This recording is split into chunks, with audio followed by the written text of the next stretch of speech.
The desert doesn't shout, it whispers. Beneath the unyielding heat of the Egyptian sun, the Giza Plateau stretches out like an ancient parchment. It's silent now, save for the wind that traces long-forgotten paths across the sand. But once, this place pulsed with life. And at its center, watching it all with timeless, weathered eyes, sits the Great Sphinx. Carved from a single mass of bedrock, its massive lion's body and human face seem almost out of place, as though some ancient being froze mid-transformation. Halfway between beast and god, it stares eternally eastward, waiting. For what, we do not know. For whom, we can only guess. For centuries, historians told a simple tale. The Sphinx, they said, was built by Pharaoh Khafre during the 4th dynasty, around 2500 BCE. It was part of a funerary complex, meant to guard the nearby pyramids' monuments of divine kingship and engineered might. The textbooks leave little room for doubt. Workers hauled blocks, sculpted stone, followed divine orders, and left behind a masterpiece. Case closed. But what if the case isn't closed? What if the Sphinx has silence, eyes and tea, because it has nothing to say, but because we then never asked the right questions? Let's forget the tourist brochures and the tidy explanations for a moment. Let's look at the Sphinx not as an icon, but as a mystery, a message carved into stone, waiting to be read. There's something off about the Sphinx. Not just its eroded surface or missing nose, something deeper. Something that begins with the stone itself.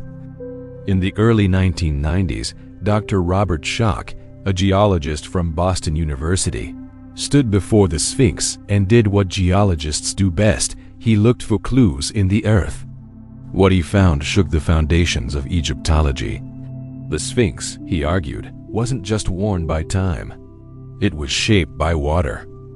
Deep, vertical fissures ran along the body and enclosure walls. Erosion patterns not caused by sand and wind, but by heavy, sustained rainfall, rain in the Sahara. The last time Egypt saw rain like that was over 7,000 years ago, during the African humid period.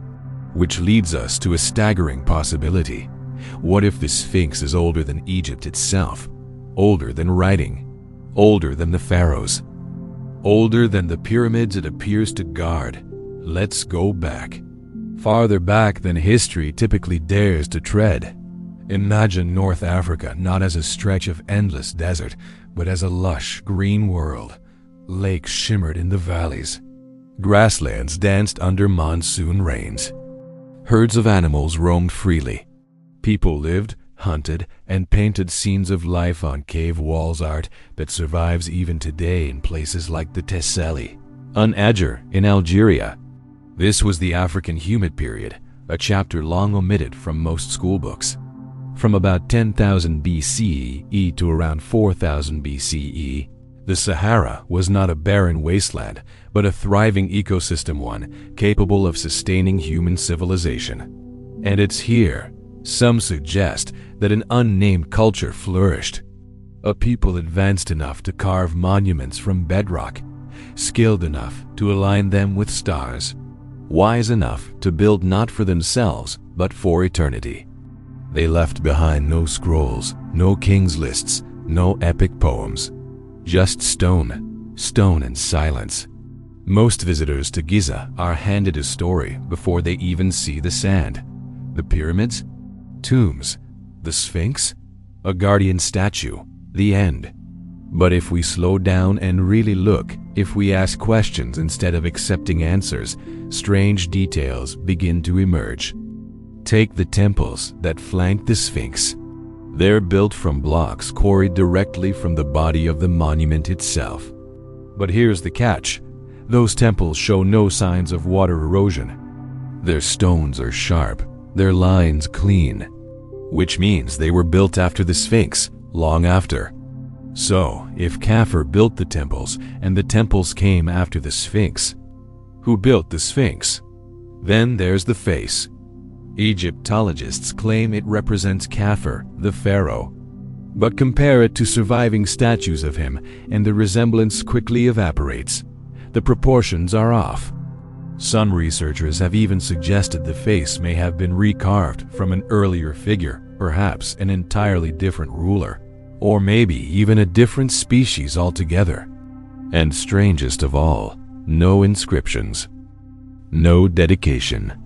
In a civilization where pharaohs carved their names into everything from tomb walls to toothbrushes, why is one of the greatest monuments in the land completely anonymous? There are whispers, half-remembered legends, half-discarded data that speak of a civilization older than Sumer, older than Egypt, older than memory. Some call it Atlantis. Others call it the first people. But the name doesn't matter. The idea is the same. What if, long before the dynasties of the Nile, there existed a global culture with knowledge we've only begun to rediscover? A culture that understood the stars, tracked the cycles of the earth, and built monuments to mark the rhythms of the heavens. Sites like Göbekli Tepe in Turkey support this theory. Dated to around 9600 BCE, it is a stone temple complex built thousands of years before the invention of writing or the wheel. Like the Sphinx, it defies the timeline. And then there's the Yonaguni Monument off the coast of Japan, a submerged structure with flat terraces, right angles, and carved steps. Some believe it's natural. Others are not so sure. These sites don't belong where they are. They don't fit in the history we've written. Which may mean the problem isn't with the sites, it's with our story. When you step into the king's chamber inside the Great Pyramid of Giza, something strange happens. Speak, hum, or even breathe deeply in, the stone responds. Your voice lingers longer than it should. The walls, the air itself, seem to vibrate. This isn't just echo, it's resonance. Acoustical studies have revealed that the king's chamber amplifies sound at certain frequencies. Some engineers believe this was intentional design to harness or enhance vibrations in a way we still don't fully understand. But why would an ancient builder care about acoustics? Some researchers propose that the pyramid wasn't just a tomb or a monument, but a machine, a tool for energy, a transmitter, a resonance chamber built to interact with the earth itself. Others argue that the frequencies correspond to brainwave states, theta waves linked to dreaming, meditation, even altered consciousness. Could the pyramid have been a place of spiritual technology, a tool not for the body but for the soul? No hieroglyph explains this. No textbook dares explore it. The stones keep humming their silent song. The Great Pyramid isn't the tallest building in the world anymore, but it's still the most precise. Its base covers over 13 acres and is leveled within less than an inch. Each side of its square base measures about 230.4 meters. Its original height was roughly 146.6 meters. These numbers might seem arbitrary until you look closer. Divide the perimeter by twice the height, and you get a number shockingly close to pi. Measure the slope of the sides and you'll find a ratio that matches the golden mean. Phi, a proportion found throughout nature, from seashells to galaxies. And then there's the scaling factor. 43,200. Multiply the pyramid's height by it, and you get a number nearly identical to the polar radius of Earth. Multiply the perimeter by the same number, and you approach Earth's equatorial circumference. This is not coincidence, it's not luck. It's knowledge our ancestors supposedly didn't have. So who encoded the secrets of the planet into limestone blocks 4,500 years ago? And how did they know? The pyramid isn't just linked to Earth, it's tied to the heavens. Its four faces are aligned to true north with uncanny precision within 0.05 degrees. The Great Pyramid is the most accurately aligned structure on the planet, even compared to modern observatories. And the air shafts that run from its chambers point to specific stars. In 2500 BCE, they lined up with Orion's belt and the North Star key points in ancient Egyptian mythology.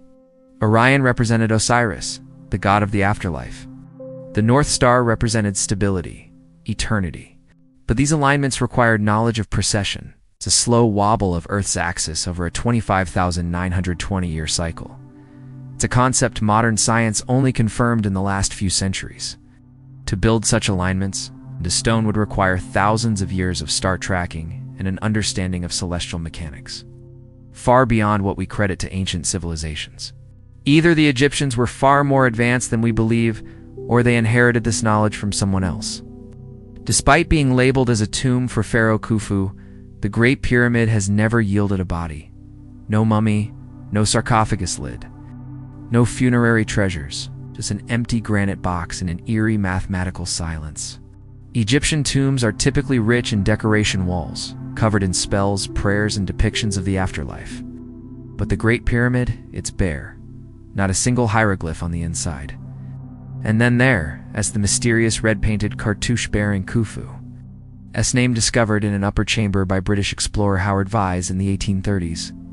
Some scholars question its authenticity, noting it appeared right when Vyse needed evidence to justify his dig. If the pyramid wasn't a tomb, what was it? If Khufu didn't build it, only claimed it, then who did? More and more researchers are asking a forbidden question. What if the pyramids and the Sphinx weren't built by the Egyptians at all? Not in the way we think, at least. What if these monuments were inherited? What if the builders of Egypt found a land already marked with stone giants and claimed them, repurposed them, integrated them into their culture? This theory explains why the Sphinx bears no name, why the Great Pyramid has no inscriptions, and why the engineering of later pyramids declines so drastically. The bent pyramid of Pharaoh Snefru, for example, had to be corrected mid-construction due to structural instability. The Red Pyramid, also from Snefru's reign, is simpler and cruder. Later, pyramids collapse, erode, or lean. If the Great Pyramid was the culmination of Egyptian engineering, the rest of their monuments should reflect that same expertise. Instead, it's as though they were trying to imitate something they didn't fully understand. Every civilization leaves behind traces, tools, bones, artwork, fragments of language. And yet, if the Sphinx and the Great Pyramid truly predate the known Egyptians, then where are the tools? Where are the camps, the inscriptions, the blueprints? Some would say that's proof they couldn't have been built by an earlier people. But maybe we're looking for the wrong kinds of clues. Imagine a society so advanced and so ancient that time has utterly consumed their world. Not just buildings and documents, but even the memory of their name. Not a lost city, but a lost epoch. Our own cities, made of steel and glass, wouldn't last more than a few thousand years without constant maintenance. Imagine 10,000 years of erosion, flooding, tectonic shifts. What would survive? Stone, that's all. Perhaps that was the plan. To build something that could outlive the storms of history. Something that didn't need language or culture to communicate. Just math, star alignments, and silence. For some, this theory isn't just speculation, it's prophecy. In the early 20th century, the mystic Edgar Cayce spoke often of the Sphinx. In his visions, he claimed that a hidden chamber lay buried beneath its paws, the Hall of Records. A vault containing the knowledge of a forgotten civilization, Atlantis in his terms, meant to be rediscovered when the world was ready. It sounds like legend. But decades later, in the 1990s and early 2000s, ground-penetrating radar scans of the Sphinx as enclosure revealed something strange. Voids and anomalies beneath the monument, rectangular shapes evenly spaced, hollow spaces where there should be only rock. Requests to excavate were denied by Egyptian authorities. The official story: natural fissures. Nothing to see. But if there's nothing there, why not check? And why does the Egyptian government so fiercely control access to the Sphinx, the pyramids, and anything beneath them? Are they protecting history or hiding it? The Sphinx and the Great Pyramid are not alone in their mystery. Across the world, other ancient sites defy explanation. Consider Göbekli Tepe in Turkey, a massive temple complex built around 9600 BCE, with 16-ton stone pillars carved with animals and abstract symbols. No writing, no cities, no metal tools, just architecture that predates agriculture itself. Baalbek in Lebanon. Giant stone platforms weighing over 800 tons each. No known technology, ancient or modern, can lift such blocks with ease. The Romans later built a temple atop it, but the foundation, many believe, is far older, Pumapunku in Bolivia. At nearly 13,000 feet above sea level, it features H-shaped stones with cuts so precise they rival modern machining, yet it was supposedly built with bronze tools and no wheel. These aren't isolated anomalies. They form a pattern, a whisper, a thread running through forgotten temples, sunken ruins, and standing stones, a lost chapter in the story of humanity. All of these sites have something in common. They speak the language of the stars. They're aligned with solstices, equinoxes, and constellations. They mimic star maps. They echo lunar cycles. And always, they seem to encode time. Big time, cosmic time. Thousands, sometimes tens of thousands of years. To do this, their builders would have needed more than observation. They would have needed records passed through generations or instruments lost to time. Some believe this is evidence of a forgotten scientific elite. Others take it a step further. Could the knowledge have come from the stars themselves? Authors like Erich von Däniken have long argued that ancient sites were built, or at least guided, by extraterrestrials. That what we call gods were visitors, and that what we call myths are distorted memories of contact. It's a controversial idea. But one question remains: if it wasn't aliens, was it us? Mainstream history tells a linear tale. Humans were primitive, then we farmed, then we built, then we wrote. It's a comfortable arc, but comfort isn't always truth. The evidence emerging from ancient sites like Giza, Göbekli Tepe, and Baalbek suggests something else: a cycle, a rise, a fall, and a rise again. What if humanity reached heights long ago, only to be knocked back by some great catastrophe, a flood, an asteroid, a magnetic shift?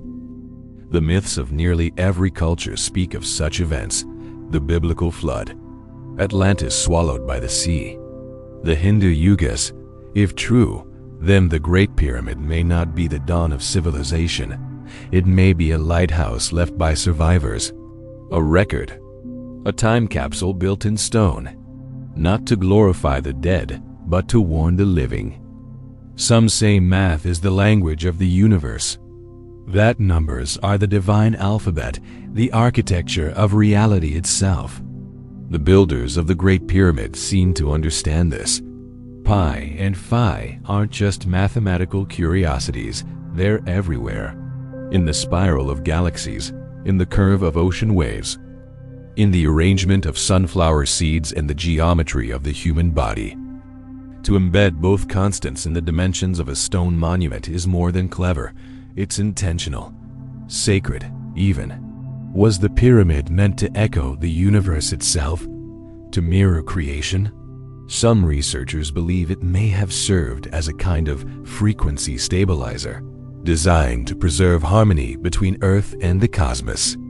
A tuning fork for the planet, not built with superstition, but with sacred science.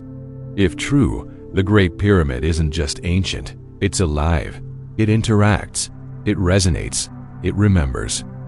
We often assume we're the most advanced humans to ever live. After all, we've got smartphones, satellites, AI. But think about this.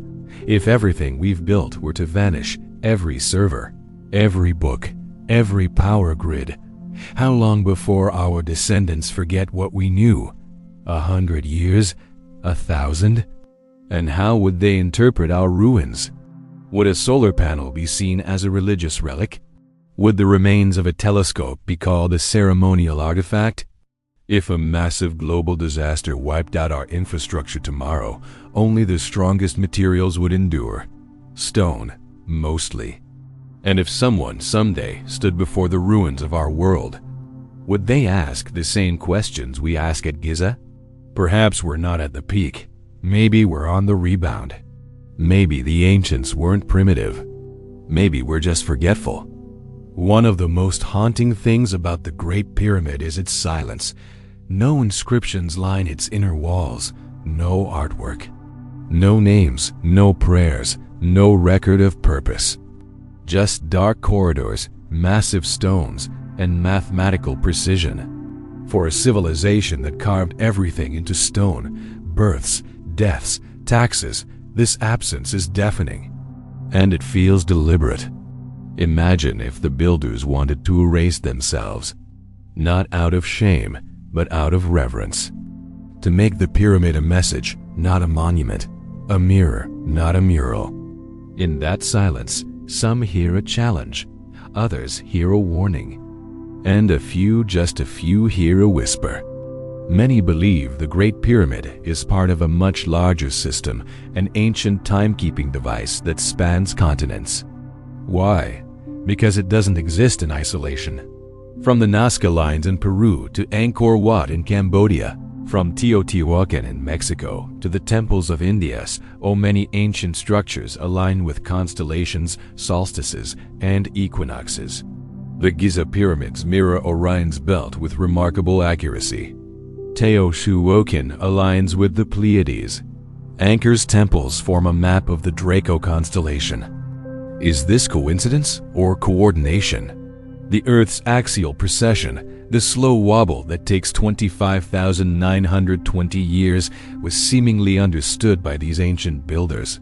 They built in sync with the skies. Perhaps the Earth itself was their canvas and their calendar. Their temples and monuments weren't just sacred, they were synchronized. Together, they may form the lost pieces of a cosmic map. If these structures weren't just ceremonial, if they weren't tombs or altars, then what were they? Some theorists suggest a radical idea, that the ancients possessed a form of God technology. Not lasers or electricity, not iPhones or spaceships, but an advanced spiritual science blending astronomy, resonance, geometry, and consciousness. Maybe they could manipulate frequency to move massive stones. Maybe they understood sound in a way we don't. Or perhaps they built with a different priority, not efficiency, but eternity. The pyramid's acoustics, alignments, and encoded constants all point to a knowledge base that transcends what we associate with the Bronze Age. Was it alien? Was it divine? Or was it simply US before the fall? Whatever the case, the evidence stands. Stone doesn't lie. There is a theory whispered among researchers of ancient energy systems, one that redefines the Great Pyramid not as a tomb, but as a machine. Not a machine in the modern sense with gears or pistons, but a functional structure, carefully designed to interact with the Earth's natural forces. The pyramid's position on the planet isn't random. It sits at the geographical center of all landmasses. Its base is aligned to true north with incredible precision. Its shape concentrates and channels energy like a conductor tuning into the planet's frequency. Some believe it functioned like a giant battery, drawing energy from underground aquifers, the piezoelectric properties of quartz, and even subtle electromagnetic fields in the Earth's crust. Could the Great Pyramid have once generated usable energy, not electricity as we know it, but something more primal? Something that nourished plants, enhanced health, or opened consciousness? The evidence is circumstantial, but the questions keep multiplying. Egyptian history is famously well documented. From the walls of tombs to the scrolls of scribes, we have a staggering record of their lives, beliefs, and achievements.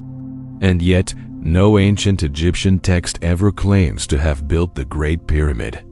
They talk about building temples, raising statues, conducting rituals, but the pyramid?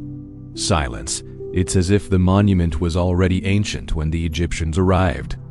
As if they inherited it, revered it, and left it untouched out of awe or fear.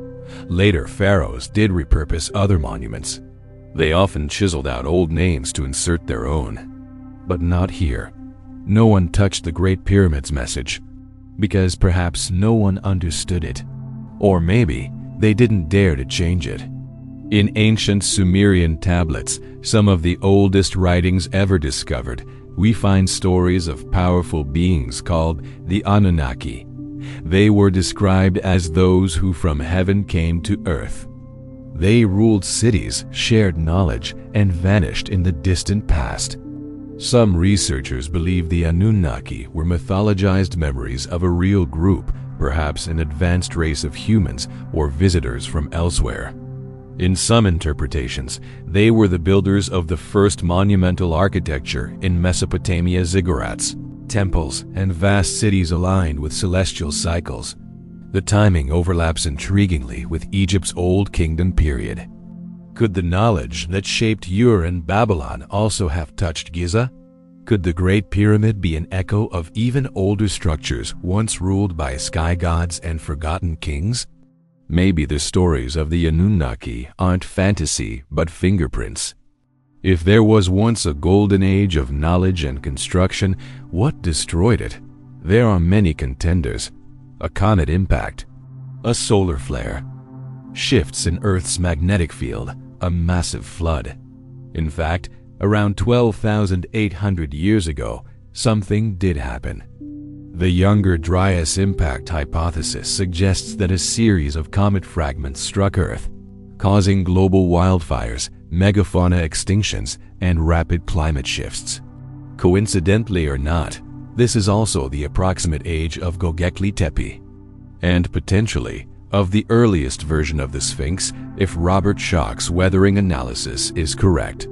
The theory suggests that this catastrophe wiped out a sophisticated coastal civilization, one whose remnants exist only as scattered ruins, star maps, and stories passed down as myth. Atlantis, Zep Tepe, the first time. If this is true, the Great Pyramid might be the survivors' gift, their monument to memory, their warning. Most of what we build is meant for the now. Our bridges, our cities, even our data centers, they're temporary. Functional for decades, maybe centuries, then gone. But the Great Pyramid was not built for the now. Its very materials resist time. Its shape endures earthquakes. Its codes, etched in math and stars, resist translation but invite curiosity.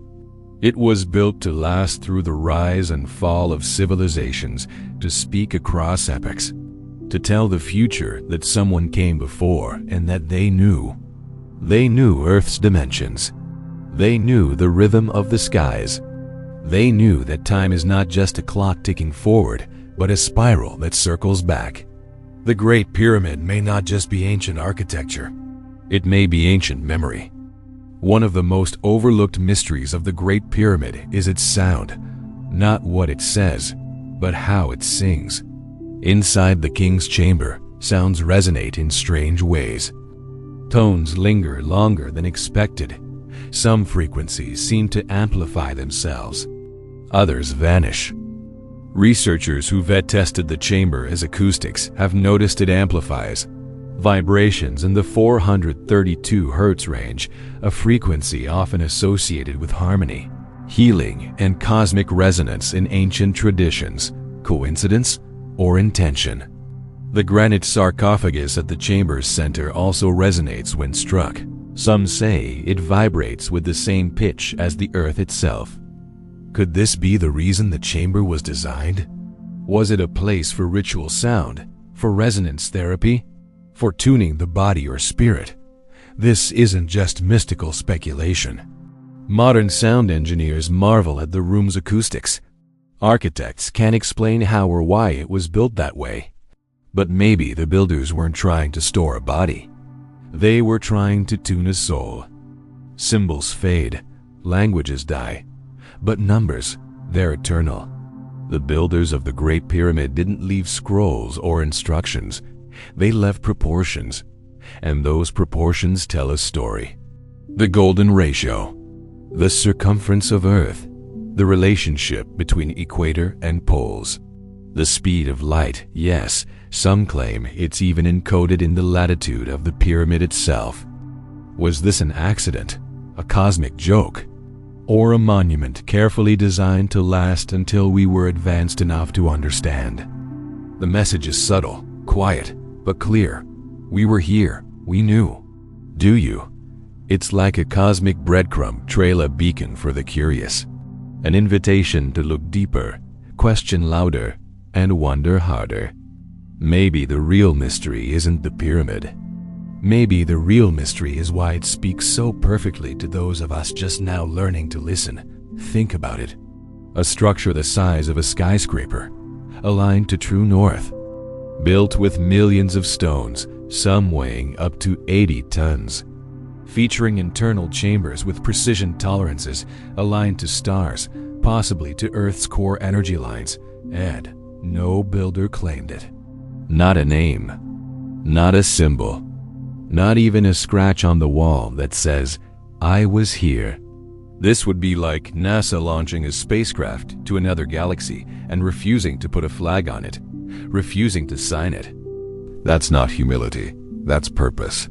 Who builds something that massive and walks away in silence? Either they were servants to something greater, or they were trying to protect what they built. The silence isn't just strange, it's sacred. Let's settle this. There is no mummy in the Great Pyramid. Never has been. No grave goods. No funerary inscriptions. No evidence of burial at all. That's not how Egyptians did things. Every known royal tomb, from the Valley of the Kings to Saqqara, is bursting with inscriptions, paintings, maps of the afterlife, and detailed lists of offerings. Not the Great Pyramid. The so-called King's Chamber contains only one thing, a stone box, unmarked and lidless. Some have suggested the body was stolen. But then, where are the carvings? The prayers? The funerary texts? The absence of these things doesn't confirm a robbery. It suggests there was never a body to begin with. So maybe it was never meant to be a tomb. Maybe the Great Pyramid's function was spiritual, scientific, or cosmological. Maybe it was built not for the dead, but for the world that would come after the dying. The Giza Plateau isn't just impressive, it's strategically perfect. It lies on the exact line where the longest line of longitude and the longest line of latitude intersect, more precisely than almost any other location on Earth. It sits at the center of Earth's landmass distribution. From Giza, distances to the poles and equator are evenly spaced. It's the most geocentrically balanced point on land. Did the builders know this? They would have needed a complete map of the globe, a knowledge of spherical trigonometry, a way to calculate Earth as proportions thousands of years before the first modern globe existed. But they built there anyway. That suggests knowledge we're not supposed to find, intelligence we've lost track of. What civilization understood the Earth this way, and why did they want their legacy to begin at its center? Ancient Egypt wasn't just obsessed with the Nile, it was obsessed with the sky. The stars weren't just pretty lights, they were destinations, deities, anchors for spiritual journeys. The Milky Way was seen as the heavenly Nile, and Orion's belt represented Osiris, god of the afterlife. Now, here's where things get weird. The 3 pyramids of Giza are arranged in a pattern that mirrors Orion's belt, not just visually, but also in proportion and spacing. Robert Bouval, a Belgian engineer, proposed what became known as the Orion correlation theory. He noticed that the layout of the pyramids matches the angle of Orion's belt as it appeared in the sky around 10,500 BCE. Why would ancient Egyptians or anyone design a massive architectural project to reflect a star formation as it appeared 12,000 years ago? Were they marking a moment in time? Recalling an era when gods walked the earth? Or pointing to an origin in the stars themselves? Maybe the pyramids were more than tombs or monuments. Maybe they were star maps. Or even gateways. Plato wasn't an internet conspiracy theorist. He was a highly respected philosopher and mathematician, and he believed in Atlantis. In his dialogues, Timaeus and Critias, he described a powerful advanced civilization that existed 9,000 years before his time. One day, in a single night of earthquakes and floods, it vanished beneath the sea. For centuries, scholars dismissed this as allegory.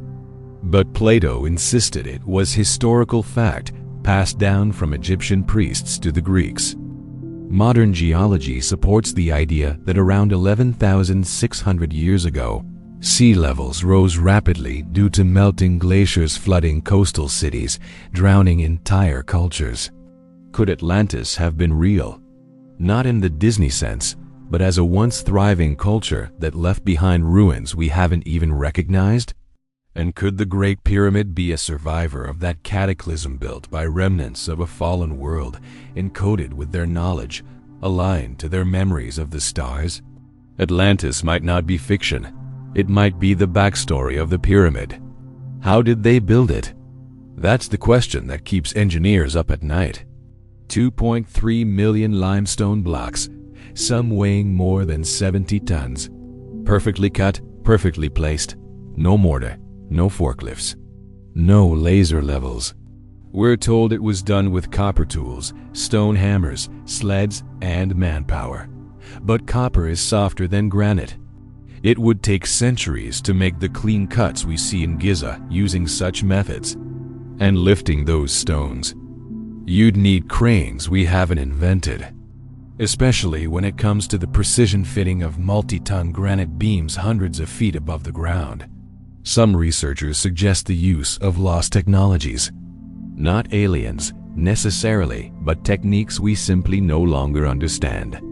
Acoustic levitation, geopolymer concrete, giant wooden machines, or even resonant energy tools that shaped or lifted stone. These are fringe ideas, but they arise because the mainstream answer just doesn't fit the evidence. Maybe the builders weren't primitive. Maybe we're just missing the manual. The Giza Plateau isn't just mysterious above ground, it's full of anomalies below. Ground-penetrating radar surveys in the 1990s and 2000s revealed massive cavities beneath the Sphinx and between the pyramids, some large enough to be rooms or halls. One chamber, located under the Sphinx's paws, matches Edgar Case's Hall of Records prediction almost exactly. Egyptian authorities dismissed the findings. No excavations were permitted. When independent researchers tried to investigate, they were denied access. Why? If there's nothing there, why the secrecy? Some believe these voids contain scrolls, artifacts, or technologies buried before Egypt's recorded history. Others think they hold nothing and that the mystery itself is a distraction.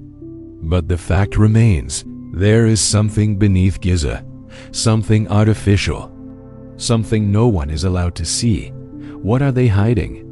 And who gave them permission to hide it? There's a theory still debated but compelling that Earth's poles have shifted in the past. Not just magnetically, but physically. Massive geological upheavals, possibly triggered by ice redistribution or asteroid impacts, could have tilted the planet's crust, relocating continents and rewriting the sky. Here's where it gets spooky. Some ancient structures, including pyramids, temples, and megaliths, appear to be aligned with stars, not as they are today, but as they would have appeared before a pole shift. Could the Great Pyramid be one of those structures? Its alignment is near perfect, but its celestial targeting, especially of Orion's belt and Sirius, only lines up if we rewind the stars to a different epoch, a time when Earth's axis pointed to a different pole. That kind of knowledge doesn't come from farmers watching the moon. It suggests someone was tracking the stars across ages. Think of the Great Pyramid as a hard drive one carved in stone, but instead of storing photos or text, it stores principles.